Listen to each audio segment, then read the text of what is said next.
Mapapaisip ka na lang kung iniwan ba siya ni Gerald Anderson dahil dito o talagang malandi lang yung ipinalit sa kanya.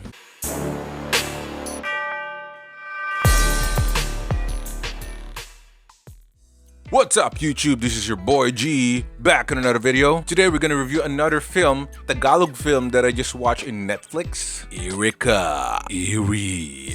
So Eerie is a 2018 Tagalog horror film that just became available recently in Netflix. Actually, kakalabas nilang nitong July 26. Pinanood ko agad kasi ang tagal ko na rin siyang hinihintay. Nakita ko na siya before sa couple of trailers and pictures, post on my wall. So I thought, napakaganda na itong movie na to. Hinintay ko talaga siya lumabas sa Netflix at pinanood ko agad siya. Unfortunately though, medyo mataas yata expectation ko sa movie na to, Bea Alonzo and all. So it kinda disappointed me after I watched this film. Eerie stars Bea Alonzo as guidance counselor Patricia, Pat for short, in an all-girls school, a Catholic school run by a bunch of nuns, with Miss Charo as their principal, aka Sor Alicia. The story of this is pretty interesting. Actually, gusto ko yung story niya. I just think na hindi nila na-execute ng mabuti, especially the character build-up, and most especially yung mga jump scares. As in, hindi siya nakakatakot. Madalas, nakakatawa siya or wala lang emosyon pag lumabas na yung mga jump scare. I think yung hair and makeup ng mga nakakatakot o yung mga jump scare din, medyo sablay. Kaya hindi siya nakakatakot. Not to mention, of course, typical cliche of a typical horror film. This has it all. Along with the stupidity of the characters' decisions and actions, of course. Story is pretty interesting. Actually, believe ako na nag-explore sila ng mga ibang plot holes and possibilities in the story rather than just using a tried and tested formula in a Tagalog horror film. I think masyado lang nilang ginagaya yung storytelling and style, especially cinematography, ng some of the Japanese horror films such as The Ring and The Grudge. Maybe magaganda naman kasi talaga yung mga yun. But here, the slowness of the pacing is just so damn painful to the point na nakakatamad na siyang panoorin at times. And whenever they ultimately drop a jump scare, it's actually funny and very weird kasi tuwing may jump scare, hindi ka matatakot. You're gonna stare on the screen and then after about 3 seconds, you will just ask yourself, ito ba yung patay? Siya ba yung nagmumulto? O ito na ba yun? It kind of focused so much in trying hard to scare us, to bring a very scary atmosphere to the point na hindi na siya nakakatakot. Masyado ka na kasi mag-expect of something, because of the jump scare, because of the build-up of the atmosphere and scene. So masyado ka na mag-expect na something will happen.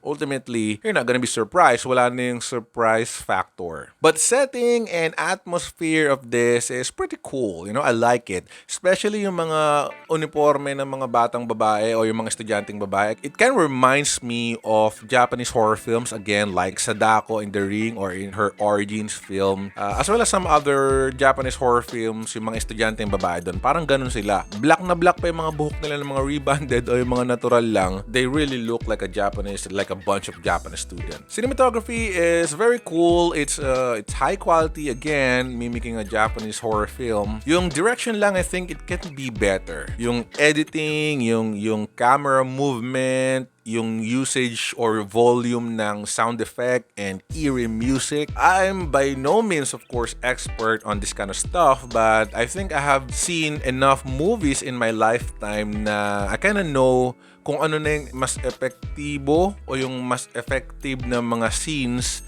combination ng camera movement and sound effects and volume especially sa dami ng movie na napanood ko na essentially. Like the pacing of this is extremely slow, especially in the beginning of the movie. Imagine a single scene of a simple student na iihi sa comfort room. That scene alone took about 6 to 8 minutes. So just imagine how painful to watch that is. Sayang yung mga jump scare. I think medyo lame yung makeup. Hindi siya nakakatakot, hindi siya effective. I think marami pa siyang may improve, no? Kasi especially sa editing, I don't know, maybe sa pagdidirect.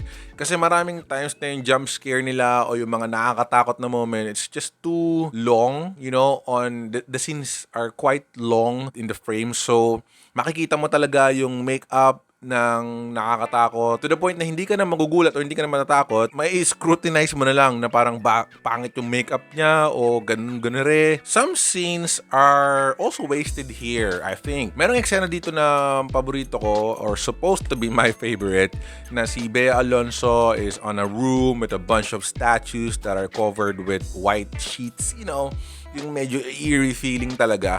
So, talagang matatakot ka thinking na something will happen or expecting na something nasty will happen. Isa to sa mga scene na gusto ko siyang maging paborito or supposed to be, you know, kind of like the best scene that I would think. But eventually, I was disappointed after this scene. Acting is okay. I think they could have casted a better actress for this role. Now, I have nothing against Bea. Don't get me wrong, Team Bea tayo. But I think she's not suited on this kind of horror films. She's just too damn boring. Her personality here screams negativity and stress. Maybe dahil nakaka-distract din yung sobrang pagkapayat niya dito. Di ako sanay. Sa pagkakaalala ko kasi si Bea Alonzo is a fine, healthy-looking woman. But dito, parang nagpapayat siya ng gusto na gusto niya maging ala K-pop, but eventually nasobrahan at naging ala addict na lang yung itsura niya. Her acting is just so flat and boring.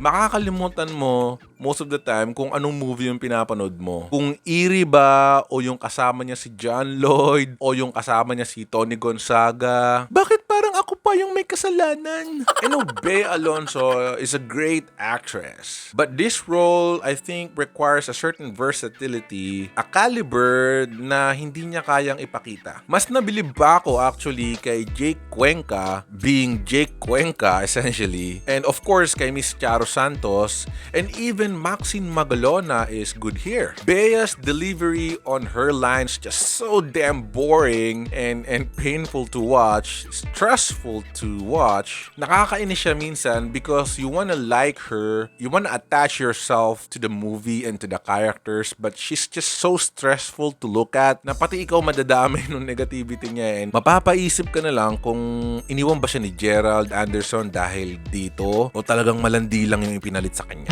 Sobrang payat ni Bea dito, as in nagpo-protrude yung buto niya sa siko.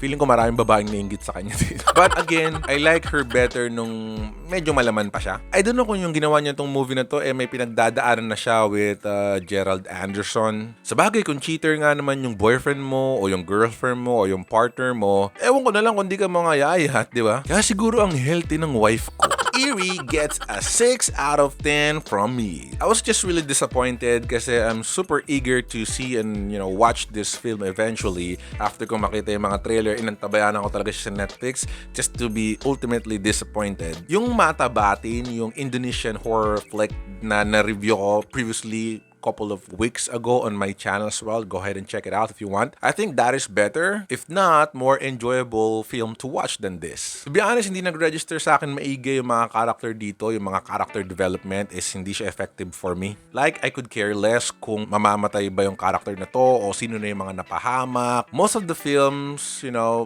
even effective horror films out there will make you feel emotional and attached to them. So, at times, maiiyak ka, may mararamdaman ka talagang emosyon because you're really anxious and scared, not only because of the jump scare, but you're actually carrying on the character kung anong mangyayari sa kanila next. And I think I felt none of those feelings whatsoever on this film. But don't get me wrong, sabi ko nga gusto ko yung story niya, also raising awareness about suicide. It even tried to tackle a bit about LGBT, but I think ultimately lackster lang talaga siya sa execution and also sa cast. I guess kung napunta lang to sa mas magaling na director or ibang director maybe, as well as nagcast sila ng ibang main character like maybe Isa Calzado or Marian Rivera maybe. I can totally imagine Marian Rivera being a guidance counselor and wearing that same teacher uniform that Bea was wearing here, na nakikipag-usap sa mga estudyante, smiling and being enthusiastic about her job.